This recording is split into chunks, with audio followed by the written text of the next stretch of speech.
A paz do Senhor, falando EBD de volta nesta feita com as lições bíblicas CPAD Sala dos Adultos. Nos lembrando do trimestre desta lição, e o verbo se fez carne, Jesus sob o olhar do apóstolo do amor. Nos lembrando que o comentarista desta lição é o pastor Elienay Cabral. Hoje nós estaremos falando sobre a lição de número 8. Esta lição vai ser ministrada nas igrejas no dia 25 de maio de 2025 e traz por tema uma lição de humildade. Bem, o texto áureo ele se encontra no Evangelho de João, no capítulo de número 13, o versículo de número 15, que está escrito desta maneira: porque eu vos dei o exemplo, para que, como eu vos fiz, façais vós também. A verdade prática nos ensina que a submissão e o serviço são características de maturidade e grandeza no percurso do crescimento espiritual do cristão. Tá bem? Os objetivos da lição. O primeiro é abordar o exemplo prático e histórico da humildade dado por Cristo. 2, correlacionar a humildade com o autoconhecimento. E o terceiro, promover contraste entre humildade e ostentação. Tá bom? Vamos mais adiante. E antes de entrarmos na introdução, como sempre fazemos, da lição propriamente dita, nós fazemos aquela análise desde a primeira página da revista, da lição, porque toda ela é de uma profundidade, de um ensinamento espetacular. Então, nós temos já no tema uma grande lição. Primeiro, uma lição de humildade. Então, veja bem que o foco desta narrativa, deste acontecimento, o propósito do Senhor agir daquela maneira, naquele momento, era ensinar. Mas não ensinar algo que se faria, mas de se aprender por que se fazia, ou por que ele fazia, ou desempenhou aquela tarefa que não era dele, porque ele era um convidado. Nós vamos ver isso no decorrer da lição. Então ele não queria nos ensinar a lavar os pés uns dos outros até hoje. Não, ele queria que nós aprendêssemos sobre a humildade. Uma coisa interessante é que humildade não tem nada a ver com a simplicidade ou pobreza. Uma coisa não tem nada a ver com outra. Tá bem? A humildade ela vem do caráter, a humildade ela vem de dentro do cristão, né? Faz parte da sua formação, da sua integridade, ser humilde. Ser humilde. Existem pobres que são mais arrogantes do que um milionário, e existem ricos que são mais humildes do que muitos pobres, tá bem? Então, veja, primeiro entendermos o que é humildade, tá bem? É aquilo que me leva a praticar determinados atos, ter determinadas atitudes que nada tem a ver com a minha posição. A minha posição, a minha hierarquia, não tem nada a ver com a minha atitude e nem interfere para o bem ou para o mal de determinado ato que eu preciso praticar. Aqui no caso, nós temos o próprio Deus fazendo o serviço do quê? De um servo, de um serviçal, de um subalterno, de um escravo. Tá bem? E neste momento ele nos ensina a sermos o quê? Humildes, diferente do que nós fazemos hoje, né? Até coloca-se algumas denominações aí, tem o costume, alguns pastores, bispos, alguns até com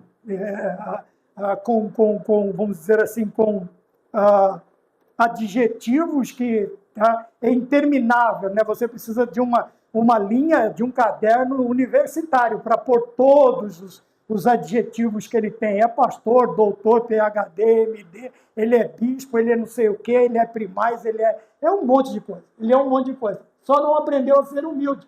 Por quê? Ele põe lá uma bacia, senta o crente mais antigo da igreja numa cadeira, põe os pezinhos, mas está filmando para todo mundo ver a sua humildade. Não tem nada a ver com humildade. Os nossos atos, os humildes não aparecem. O humilde ele tem tanto medo de dizer que é humilde e parecer arrogante, que ele não diz. Ele simplesmente age.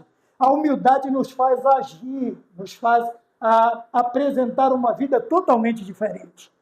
Não é humildade você, porque nós estamos entregando e filmando, coitado, já está passando por um momento difícil, já é difícil, eu já falei isso para vocês muitas vezes, ainda tem lá uma câmera filmando, ele recebendo cesta básica, o irmão entra dentro da casa, mostra toda a simplicidade não, toda a pobreza, a pessoa já está premida pela sorte da vida, ainda vai um cristão lá se aparecer, com uma cesta básica que vai dar aí para 20 dias, não estou reclamando, que seja, mas pelo menos não filme, não mostre a casa da pessoa. Não, minha mãe dizia assim, o que a tua mão direita fizer, Maurício, a esquerda não pode ver. E ela estava sem saber, citando padrões, preceitos, mandamentos bíblicos para o cristão. Então, primeira coisa que nós vemos, uma lição de humildade, é o que o Senhor nos traz nesta situação. Tá? E o interessante que também nós temos dentro do texto áureo, por que nós devemos fazer? Porque, olha que coisa interessante, porque eu quem? Eu, Jesus Cristo, é difícil para acostumar a escrever desse lado. Eu, Jesus Cristo, vos dei o exemplo. Para quê? Para vocês copiarem. Mas não é para vocês copiar lavar pé. É para vocês copiarem a humildade. Aquilo que me levou, aquilo que o meu coração é propenso, aquilo que a minha alma está propensa a fazer para Deus. Ainda que eu faça uma coisa grandiosa, veja, a humildade não vai fazer com que eu me apresente como o benfeitor, mas uma ferramenta de Deus para fazer aquilo. Uma ferramenta de Deus para fazer aquilo. Paulo, quando ele está pregando, ele está ali com Barnabé, começam a chamá-lo de deuses gregos e romanos, eles simplesmente pulam no meio do povo, rasgam as suas vestes e dizem, olhem para nós, somos homens iguais a vocês. Somos homens iguais a vocês. Quem fez isso foi Deus, foi Jesus Cristo. Então, veja, a humildade, ela é digna de ser copiada, porque quem nos deu o exemplo foi o próprio Senhor Jesus Cristo. E quando olhamos para Jesus Cristo, quem nós temos ele? 100% Deus. O Deus Filho, a segunda pessoa da Trindade, o Salvador, o Resgatador, o Remidor, o substituto nosso na cruz do Calvário. Tá? Este exemplo não vem de qualquer pessoa, o exemplo vem de Cristo. Tá? Ele se fez carne. Ele se fez carne. O principal, veja, o Deus que se faz carne para habitar entre nós. Para quê? Para nos dar exemplos. Para ficarmos copiando atos. Não, para copiarmos o quê? A ideia. Para copiarmos a ideia. Tá? Parece até muito bonito, né? Ficar ali com aquela bacia de alumínio antiga que a mamãe dava banho em nós antigamente. Né, não tinha tantos chuveiros, não tinha tanta coisa, às vezes estava muito frio e a casa não era tão aconchegante, então dava banho nas crianças dentro de casa. Tá? Pegava aquela baciona de alumínio lá, sei lá, de ferro a gato e dava banho na criança. Bom, veja, então não é isto, não era esta ideia que o Senhor queria passar, que as pessoas criassem mais uma forma de apresentar uma característica que eles não tinham, que era a humildade. Já bastavam os fariseus e os publicanos, já bastavam os falsos religiosos judeus, vivendo de aparência. Veja, não precisava agora da igreja também começar a fazer isso.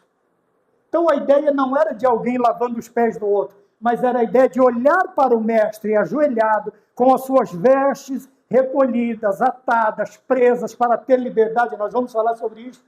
Para quê? Para que ele pudesse desempenhar um trabalho que era dele? Não, ele era convidado na casa. O seu anfitrião não teve coragem sequer de colocar água para ele lavar as mãos. Disse que ele não lhe deu nem o ósculo santo, mas ele tomou a forma de servo. Ele veio para servir e não para ser servido. É esta a ideia. Quando nós vemos isto? A partir do quê? A partir de um crescimento. Ou, quando nós começamos a entender, a compreender qual a mensagem correta que o Senhor está nos transmitindo, Ele não está tentando transmitir, Ele está nos transmitindo, o que é que nós começamos a apresentar? Um crescimento. um desenvolvimento, aqui no caso, espiritual. Espiritual. Por quê? Porque se fosse um mero crescimento, só copiar um lavar o pé, que é a coisa mais fácil do mundo, e depois ficar meia hora higienizando a mão com álcool em gel, né, como fazem os políticos, e isso seria muito fácil. Seria um aparente crescimento. Mas aqui o espiritual é por quê? Porque a partir deste momento, eu tenho que me lembrar que a humildade tem que fazer parte da minha vida cristã, do meu caráter, da minha personalidade. Talvez não faça parte da minha natureza primária, mas ela tem que fazer parte do novo nascimento. Ela tem que fazer parte da nova criatura. Ela tem que fazer parte da nova criatura. Isto fala de crescimento. Para crescer, tem que nascer. Tem que nascer. Ou não? Dá para crescer morto? Não dá, né? Então tem que nascer. Ou dá para crescer sem nascer? Não. Então, nasceu. Quais são as perspectivas? Quais são as visões que nós temos que a pessoa ela teve um bom nascimento? Ela está crescendo, ela está desenvolvendo, ela está aprendendo a andar, a falar, está se alimentando de alimentos cada vez mais sólidos para a sua idade. E isto é um crescimento. No nosso caso, é um crescimento espiritual. Não é um crescimento físico.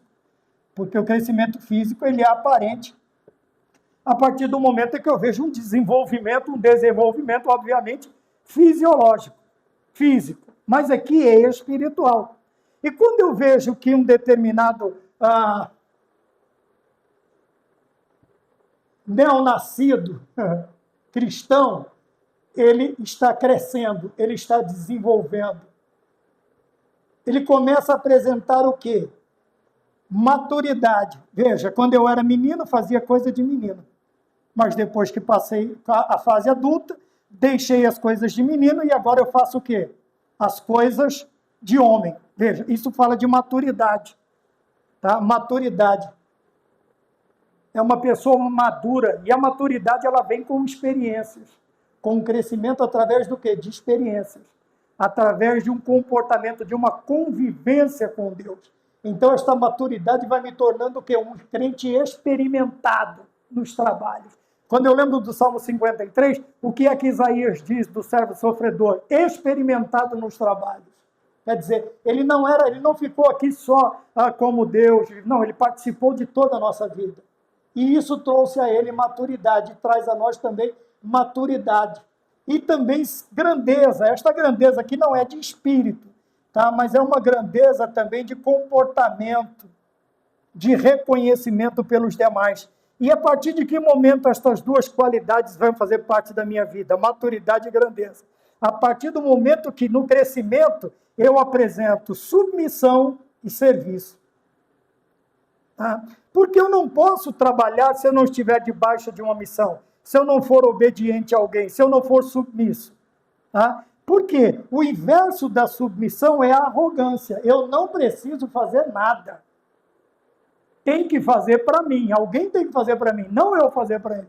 Mas a partir do momento em que eu aprendo a submissão, eu vou automaticamente me colocar à disposição, ao serviço de alguém. No nosso caso, estamos a serviço de Cristo, de nosso Senhor e Salvador Jesus Cristo. Então, quando eu apresento que eu sou um crente maduro e que esta grandeza não é uma arrogância, não é uma jactância, é a partir do momento em que eu aceito estar debaixo das ordens de alguém e me ponho a serviço deste alguém. Aqui, no caso, nosso Senhor Jesus Cristo, como eu já disse. Então, veja, a lição de humildade era esta. Não é uma vez por mês ou no dia da Santa Ceia, colocar uma bandeja lá cheia d'água no meio da igreja e sair lavando o pé de todo mundo. Não, não é nada disso. Tá bem? Quem faz?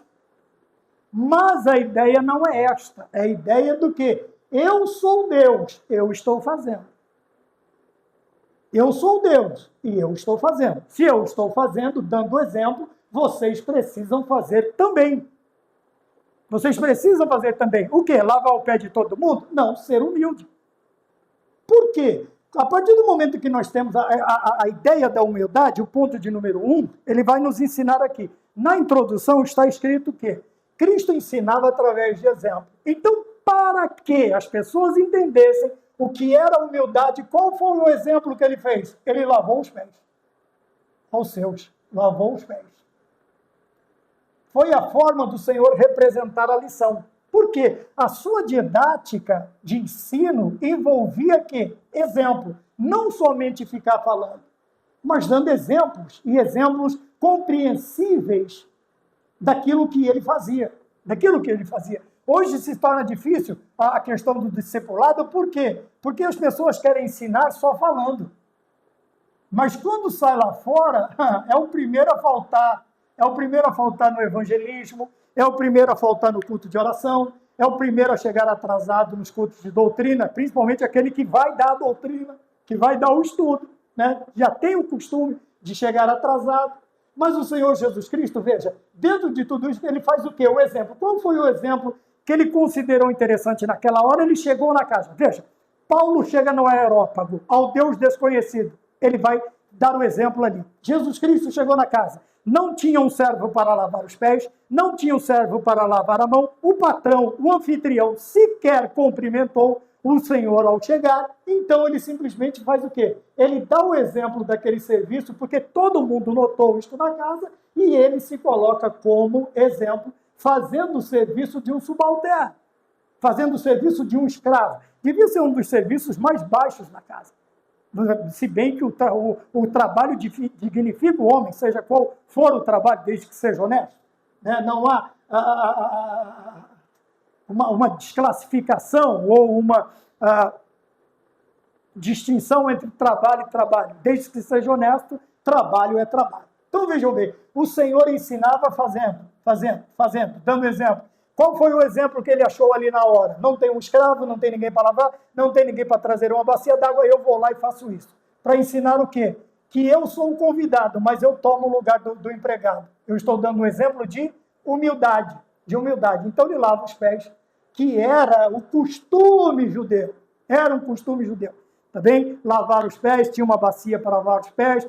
Veja, quando Eliezer chega na casa para buscar a esposa para o filho do seu senhor, o que eles fazem? Ela traz água para lavar os pés, ela traz água para lavar as mãos, ela leva os camelos para beber água e para se alimentarem e prepara comida para todo mundo. Veja que humildade daquela que seria uma das matriarcas, daquela que seria, né? A primeira, agora ela é a nora da primeira matriarca, dos patriarcas, Abraão e Isaac.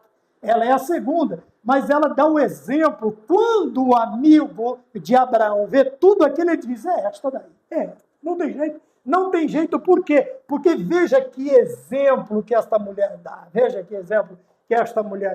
Tá bem? Então vamos sair da questão do lava-pés. Vamos para a questão, então, vamos ver outras questões que mostram o que é ser humilde dentro das Sagradas Escrituras. Tá bom? Esta é a introdução no ponto 1.2, quer dizer, nós temos aqui o lava-pés. Tá? Porém, o que nós queremos aprender? Nós queremos aprender por que a humildade? Porque a humildade é uma virtude, é uma qualidade. E isto deve fazer parte, como eu já disse, esta virtude tem que fazer parte. Quando nós falamos da mulher virtuosa no livro de Provérbios, quando falamos de tantos homens e mulheres virtuosos, quer dizer, com qualidades excelentes, que se destacavam dos demais, é isto que nós precisamos entender, que a humildade, ela não é só uma forma de nós mostrarmos, como eu sou simples, que não tem nada a ver, como eu sou humilde. Não, mas isso deve ser uma qualidade inerente ao novo convertido, ao novo nascido, ao neonascido, à nova criatura. Bem? Então, a humildade como uma virtude essencial, quer dizer, de essência, lá dentro do ser, tem que vir de dentro para fora.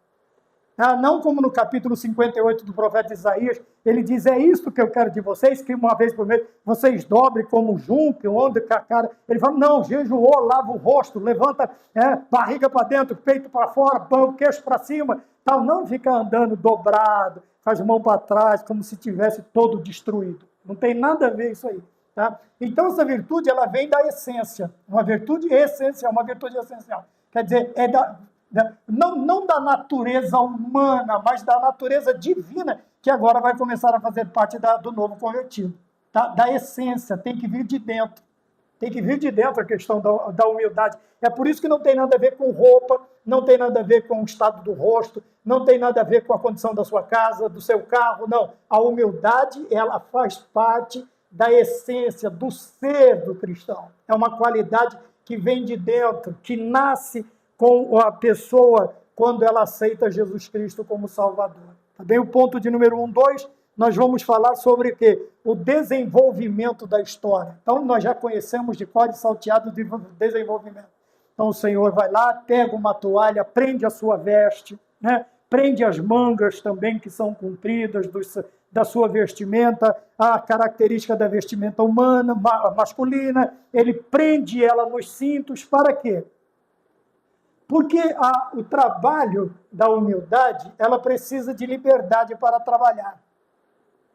Então você deve estar desprovido de todo impedimento. Desprovido, vou pôr aqui desprovido. Talvez não encaixe, mas talvez seja certo. Você deve estar desprovido de toda a arrogância, que é o contrário da humildade, para ter liberdade para trabalhar. Tá? E a disposição para fazer o serviço de um subalterno.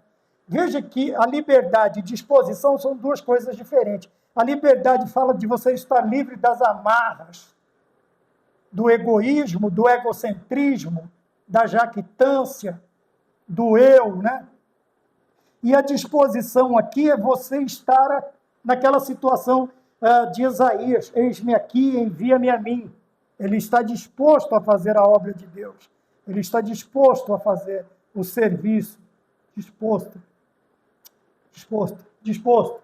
Tá bom? Ele está disposto a fazer o serviço de um subalterno, tá? Existem pessoas que galgam um degrau lá, vai lá, chega ao diaconato. Ah, mas eu sou um diácono. E daí? Ah, mas eu sou um presbítero. E aí? Ah, mas eu sou um evangelista. E daí? Ah, mas eu sou um pastor. E daí? Jesus Cristo é Deus. É sério que você vai usar a sua credencial para não fazer determinada... É brincadeira. Fala a verdade. Veja, Cristo, Deus, fez... Por que um bispo, eu sou o bispo, eu sou o primaz, eu sou o presidente, não somos nada. Veja, nós somos servos de Deus, servos. Eu não posso me esquecer que, apesar da minha credencial, né, a minha situação, a minha disposição deve ser de um servo. E eu devo estar liberto.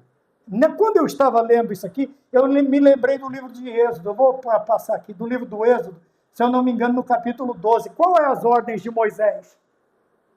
Quais são as ordens? Como é que vocês vão comer essa Páscoa? Lombos cingidos, cajado nas mãos, sandália nos pés, comereis apressadamente. Por quê? Ia ter que fugir.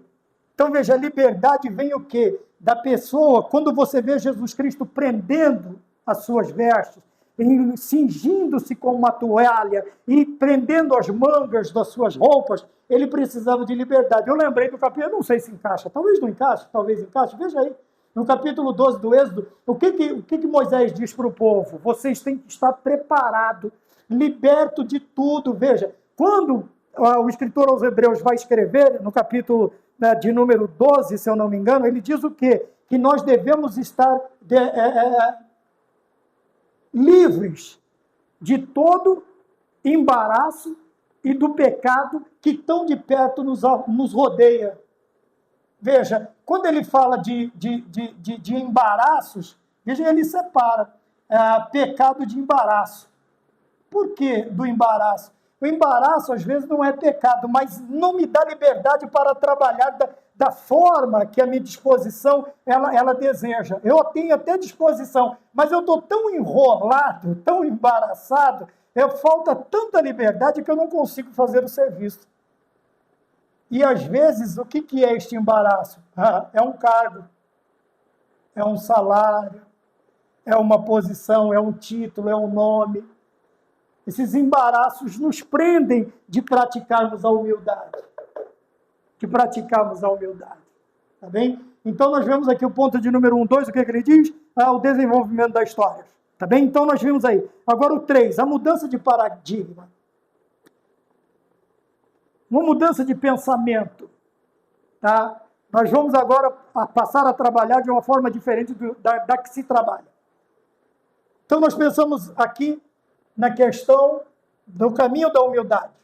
Como trabalhar, o que é, né? Do que eu preciso para trabalhar e como eu devo trabalhar. E agora, eu estou me lembrando que eu estou num caminho, numa trajetória. E essa trajetória, qual é o destino? É o reino de Deus. E nós sabemos que toda trajetória, todo destino, se for por terra, tem o quê? Tem uma estrada. Agora, como trilhar o caminho?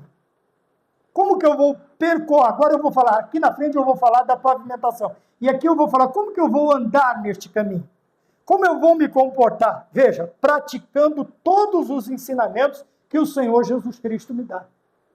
Se eu não trilhar este caminho, na obediência, na prática, colocando em prática tudo aquilo, como diz também Tiago, nós sempre vamos citar isto, não sendo ouvintes esquecidos, mas praticantes da palavra de Deus, nós trilharemos este caminho calmamente.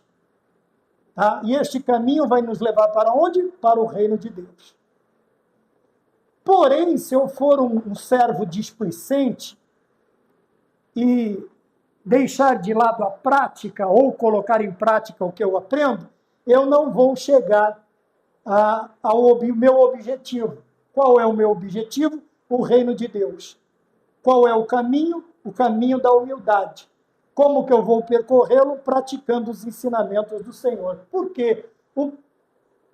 Quando eu começo a praticar os ensinamentos do Senhor e aprendo como caminhar neste caminho, a trilhar este caminho, eu cheguei a uma conclusão importante, quer dizer, eu alcancei um degrau muito interessante, que é o ponto de número 2, que a humildade implica em autoconhecimento. E quando nós falamos de autoconhecimento, eu não quero saber se eu consigo carregar 50, 100 quilos, ou se eu consigo andar 10, 20 quilômetros, ou se eu consigo andar sob chuva, sob sol, ou qualquer outra intempérie. Não, eu tenho que conhecer o quê? Tenho que conhecer a minha natureza. Outra vez nós voltamos a falar de essência.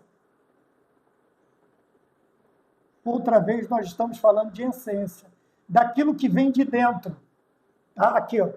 E a nossa essência, veja qual é o conhecimento que eu preciso chegar. É que a minha natureza ela é totalmente corrompida pelo pecado. Por que eu preciso chegar a esta conclusão? Por que eu preciso chegar a este X da questão? Por quê? Desta compreensão vai depender todo o restante do caminho. Tá? Eu estou trilhando. Veja, eu estou trilhando e agora como eu vou trilhar? Veja que um corredor de maratona, um corredor de 100 metros, a prova do Ironman, a prova disto, daquilo, o competidor ele tem que conhecer a sua própria o quê? Resistência. Ele tem que conhecer o seu corpo. No nosso caso, não é primordial conhecermos o corpo, mas sim a natureza, aquilo que faz parte, o homem interior, a nossa essência. E a nossa essência, ela está totalmente corrompida pelo pecado.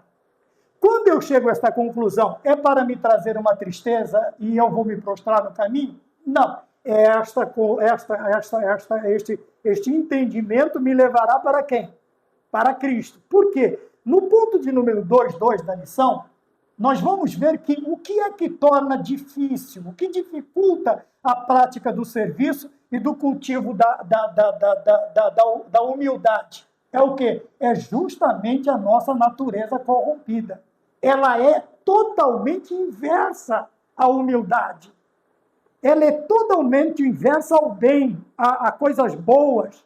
ela é totalmente inversa a Deus, a natureza de Deus, a vontade de Deus, ao querer de Deus, a palavra de Deus. A nossa natureza totalmente corrompida pelo pecado vai tornar a prática, o trilhar o caminho ou a prática dos ensinamentos de Jesus um pouco mais difícil, ou bem mais difícil. Vai dificultar muito. Por quê? Porque a nossa natureza é corrompida. E qual é a tendência da corrupção? É continuar praticando mais corrupção. O sujo, suje-se ainda. O injusto, cometa injustiça ainda. Veja, esta é a direção, é o caminho da essência, da natureza corrompida do homem. É cada vez mais chafurdar no pecado. Porém, o que nós vemos? Que quando chegamos a esta conclusão, nós vamos entender por que é tão difícil percorrer e praticar o serviço da humildade, por causa do pecado que habita em nós. E a nossa natureza pecaminosa, pecadora, ela é totalmente contrária a todo o plano de Deus. Tá? Dentro desta dificuldade, o que é que nós vemos também? Tá bom, irmão Maurício, eu cheguei a essa conclusão. O que eu faço? Vá para Jesus. Vá para Jesus e aprenda com ele. Nasce de novo, seja uma nova criatura e aprenda o que é ser humilde. Então eu vou deixar de ser pecador? Não, agora você será um pecador remido. Era um pecador, andava sem Jesus, não tinha esperança, nem divina luz. Hoje sou remido, Cristo me salvou, o seu sangue me lavou, que amor me... E o que vai acontecer? Veja, o que vai acontecer? Esta natureza corrompida, ela dificulta a prática e o serviço da humildade, tá bem? Que é o ensinamento do lava-pé, não ensinando a lavar os pés, mas a humildade de se colocar na posição daquele escravo, seria mais ou menos uma empatia, eu me coloco no lugar daquele escravo, daquele subalterno, daquele servo, talvez o serviço mais insignificante da casa, mas ele foi fazer, sendo Deus. Aprendi. Então, por quê? Quando nós não encontramos esta essência, quando nós não chegamos a esta conclusão de que a nossa natureza é totalmente corrompida pelo pecado, isto vai trazer preocupações egoístas, que dificultam também o serviço da humildade. Tá? Por quê? Veja, entre os discípulos de Cristo já tinha essa preocupação fugaz, essa preocupação vaidosa, de vaidade, essa preocupação efêmera. Quem seria o maior? Olha que pensamento mais tacanha, mais egoísta. Tem alguma coisa a ver isto com humildade? É lógico que não. Lógico que não. Qual era a preocupação deles? Quem vai ser maior aqui, será, hein? Quem vai ser o primeiro? Quem vai sentar à destra do Pai? Quem vai ficar à esquerda de Cristo e à direita de Cristo? Até uma mãe se envolveu nisso. Até uma mamãe se envolveu nisso aqui. Quer dizer, ainda não havia aprendido a questão da humildade. Quando o Senhor vai falar de João Batista, ele diz, nascido de mulher, não tem ninguém maior do que ele, mas o menor do que ele na terra será maior do que ele no céu. É uma questão de tamanho, uma questão de humildade. Quem for menor do que ele aqui, será maior do que ele nos céus. Mas João Batista é exemplo, porque, veja, é um homem que, apesar de todas as suas prerrogativas, sabe aquele negócio, sabe quem sou eu? Eu sou primo do homem. Sou primo do homem. Você pode ser primo de quem você quiser. João Batista nunca falou, eu sou primo de Jesus. Ele disse assim, importa que ele cresça. Ele é o noivo e eu sou o amigo do noivo. Ele tem as sandálias e eu não sou digno de desatar as sandálias. Mas entre os discípulos de Jesus já tinha essa preocupação. Quem seria o maior? De onde vem essas motivações? Da humildade ou do egoísmo? Obviamente do egoísmo. Do egoísmo. E tal comportamento nos leva a quê? Veja, a uma competição, o terceiro e último tópico. Havia uma competição silenciosa. É o tópico de número 3. Poderiam até não demonstrar, mas cada um trabalhava para aparecer, ou para se aparecer, ou para se apresentar a Jesus, para que ele visse aquilo que eles estavam fazendo. Eles não faziam por humildade, porque eles aprenderam. Eles não faziam porque fazia parte de suas naturezas. agora restauradas em Cristo Jesus. Não, eles faziam porque tinham uma preocupação. Eu quero sentar do lado direito. Eu quero sentar do lado esquerdo. Eu quero estar no também. Eu quero ser o maior. Veja, mas esse comportamento levou ao quê? A essa competição. E eles passaram a fazer isso entre eles. Mas o Senhor, percebendo os seus corações, fez o quê? Ensinou-lhes que esse tipo de coisa não deveria prevalecer entre eles. Entre quem? Os seus seguidores. E trazendo aos dias de hoje, isso também não pode fazer parte da igreja. Não pode fazer parte da igreja. Não pode fazer parte do corpo de obreiros. Tá? Aquela disputa de quem vai sentar na cadeira direita. Geralmente é o vice-presidente. Brincadeira. Não, é verdade. Aí tem aquela briga, porque eu faço isso, porque eu faço aquilo, porque eu faço aquilo outro. Mas aí vai chegar alguém maior do que você e você vai para o último banco. Ou até vai sentar na nave da igreja. Por quê? É um ensinamento bíblico, não procure os primeiros lugares. Vai chegar alguém mais eminente, vai chegar alguém mais importante do que você, humanamente falando, e você vai ter que ir para o último banco. Então, esse tipo de espírito, de pensamento, se ele prevalece, se ele se mantém, se ele se sobrepõe a outros, espírito aqui não é espíritos, tá? Não são espíritos. É aquela disposição do espírito. Tá? É aquela disposição que nós já usamos aqui, né? Só não lembro aonde, aqui. Disposição. Tá? É você estar disposto a fazer, independente se você vai sentar no primeiro banco ou no último banco lá na nave da igreja. Tá? Por quê? Isso gera uma competição. E já tem. E isso aqui é normal, principalmente no meio dos obreiros. Tem uma competição muito grande. Só que ninguém quer trabalhar, só quer sair na foto, né? É foto com o presidente, é foto com o presidente geral, é foto com o presidente, e sai postando isso aí como se fosse algo esplendoroso. Mas será que se batesse uma foto lá no céu, a gente estava onde? Do lado de Cristo ou fora da casa de Cristo? Porque não adianta, esse tipo de coisa não adianta. Esse espírito, ele prevalece até hoje no meio dos seguidores de Cristo. Tá? Quer dizer, esse espírito de competição, eles até vão em lugares, mas não vão lá para aprender, vão lá para ficar tirando foto com político, com presidentes, com pastores presidentes, com isto, com aquilo, para fazer só um álbum de foto, achando que isso vai pesar, vai ser como como é que chama aquilo lá que a gente recebe quando faz um curso? Um diploma, vai fazer parte do currículo dele. Aí o homem tira foto com você hoje, amanhã ele nem lembra da tua cara. E você fica aí com a cara de tacho. Então vejam bem, uma competição silenciosa. Por quê? A preocupação deles era quem era o maior. Quem era o maior? E ao invés disso, nós precisamos nos preocupar em sermos os menores. Mas não como uma falsa humildade. Tá? Eu vou aproveitar a humildade aqui, mas não como uma falsa humildade. Uma humildade verdadeira, que é reconhecida pela submissão e pelo serviço, que apresenta o crescimento espiritual do cristão, que é a maturidade e a grandeza. Aqui a grandeza de espírito. É uma pessoa, esqueci aquela palavra, bonita, difícil que tem, de altivez, né? Veja, por que nós precisamos? Não pode ir neste caminho. Porque este caminho, agora eu falei aqui do trilhar, agora aqui eu vou falar sobre o pavimentar. Quer dizer, como é que eu vou solidificar este caminho? Tá? Pode ser com paralelepípedos, pode ser com a massa asfáltica, a pavimentação asfáltica. Então, isso humanamente falando. Espiritualmente, este caminho não se pavimenta, primeiro, com sucesso material. Sucesso material nunca foi sinônimo de prosperidade espiritual. Tá? De favor, de ser não especial para Deus, mas de ter crescido espiritualmente.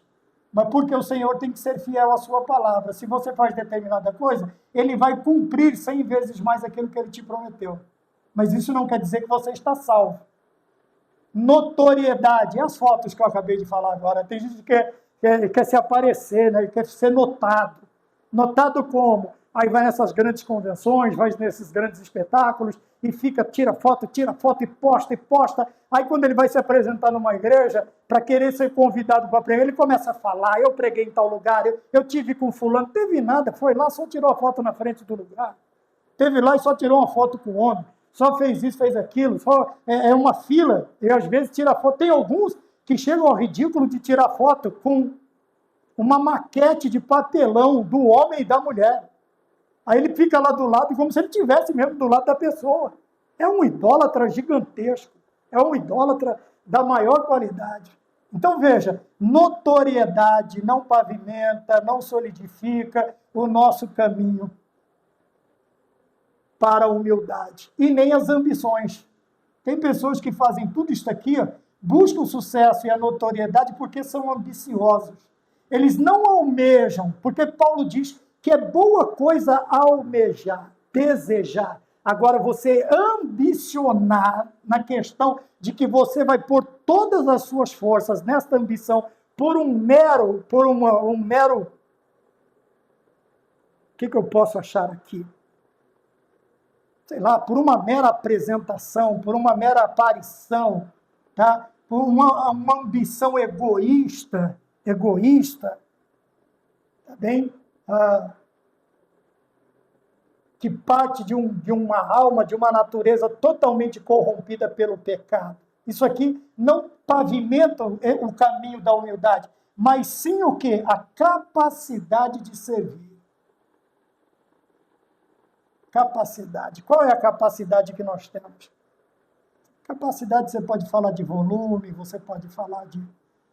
Geralmente, capacidade está ligada a volume, né? Capacidade de um tanque, capacidade de uma caçamba, de um caminhão, a capacidade de alguma coisa, capacidade de uma caixa d'água. Tá? Então, qual é a capacidade? Qual é o seu limite? Até onde você chega para servir? Para ser um servo? Até onde você chega para servir? Para ser um servo? Tá bem? Então, quando falamos de capacidade aqui, falamos o quanto nós conseguimos suportar, o que nós conseguimos suportar, ou até onde conseguimos ir para servir. Jesus Cristo atravessou o mar para chegar a Gadara e libertar um endemoniado gadareno e ainda foi expulso de lá depois. Tá bem? Mas veja, a capacidade do Senhor em servir era gigantesca. Por quê? Ele ensinava fazendo, dando exemplos. Se ele queria que os discípulos orassem, encontrava ele no monte, expulsando o demônio, ia encontrar lá em Gadara. Se ele quisesse ressuscitar um morto, os caras acordavam e falavam, mas cadê? Ele estava aqui, ele nem dormiu. Mas ele estava dormindo aqui, ele não dormiu, ele passou a noite em oração. Ele atravessou o mar para libertar um endemoniado, ele foi curar um cego, ele foi... Então, todas as vezes que os discípulos eles eram pegos assim, assustados, dizendo, cadê o mestre? Ele estava trabalhando. Ele estava dando exemplo, ele estava fazendo. Tá bem? Então, veja, nada de sucesso material. Sucesso material não quer dizer nada que Deus te ama, você é melhor, você é um menino dos olhos de Deus, você é um ungido de Deus. Nada disso. Você fez para Deus, Deus nunca vai ficar devendo para você. Mas não quer dizer que vai chegar naquele dia, ele vai olhar para você e dizer, bem-vindo. Entra para o descanso. Ele pode dizer também, não te conheço. Não te conheço. Mas, Senhor, em teu nome eu fiz isso, fiz aquilo. Ele diz, então, mas eu não te conheço. Eu não sei como você é. Porque em vez de humildade, o que você queria? Sucesso, notoriedade, você sempre foi uma pessoa ambiciosa.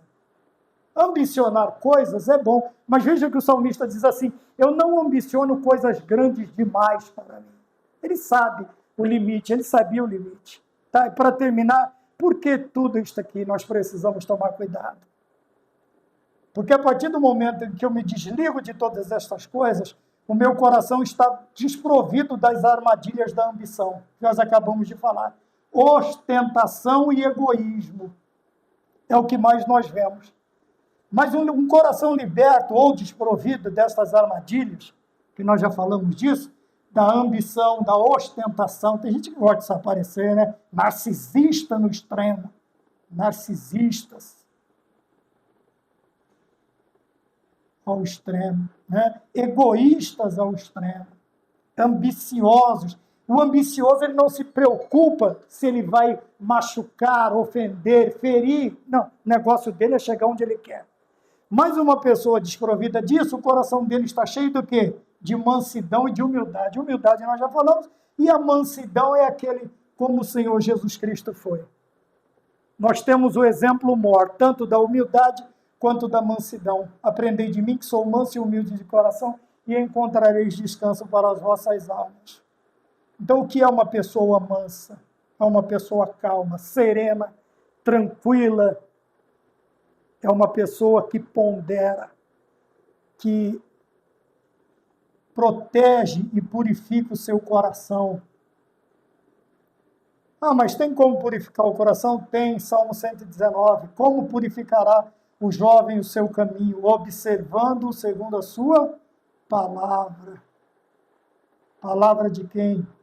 Palavra de Deus. Palavra de Deus. Tá bem? Então nós temos aí, né? E o sinal já soou. Nós temos então aqui uma lição de humildade. Então o ato do lava-pé não era que o Senhor Jesus queria que nós ainda hoje colocássemos uma bacia cheia d'água e ficássemos filmando para as redes sociais, lavando o pé dos irmãozinhos da igreja. Não, não é nada disso. Não adianta nada lavar o pé do irmão e não ser humilde o suficiente para ir lá e cuidar do irmão. Servir, ser o serviçal do irmão. Porque Jesus Cristo não veio para ser servido, mas veio para servir e dar a sua vida em resgate de muitos. Esta é a ideia, esta é a ideia, esta é a ideia, este é o princípio, esta é a visão. O povo tem um costume, né? Pega a visão, então pega a visão aí. Para com esse negócio de pôr bacia no meio da igreja e lavar o pé dos outros. Não, seja humilde. Saia da tua casa no domingo de manhã, saia do meio da churrasqueada no meio do domingo e vai ver a situação do seu. Seja o suficiente para, ao invés de comer picanha e contrafilé, vai lá roer um osso de frango, vai comer uma orelha de frango lá com teu irmão que está precisando. Seja humilde. Sente num tamborete. Os fortes entendem essa linguagem. Sente num tamborete. Eu me lembro de uma certa feita chegar numa casa e o prato eram latas de goiabada, tirar daquela tampa, porque não havia pratos. O chão era de chão batido, a terra era de terra batida. E as cadeiras eram tamborete. Você sabe o que é tamborete? Não tem nada a ver com tamborim. Tamborete é outra coisa. Sabe o que é um tamborete? Sabe aquele banquinho que o sanfoneiro senta? Baixinho? Aí você põe o apelido da pessoa baixinha de tamborete de forró. É a mesma coisa que ele. Tamborete é aquele banquinho. Banquinho não é uma cadeira, não é um banco, não é um assento, é um tamborete. Sente lá. Pise no chão de terra. Ah, mas irmão, mas lá não tem nem nada para sentar. Sente no chão. Sente no chão. Pega essa calça sua bonita, de linho fino, trançado, 23 fios, egípcio, e sente no chão. Essa vai servir para ir no seu caixão no dia do seu velório. Só.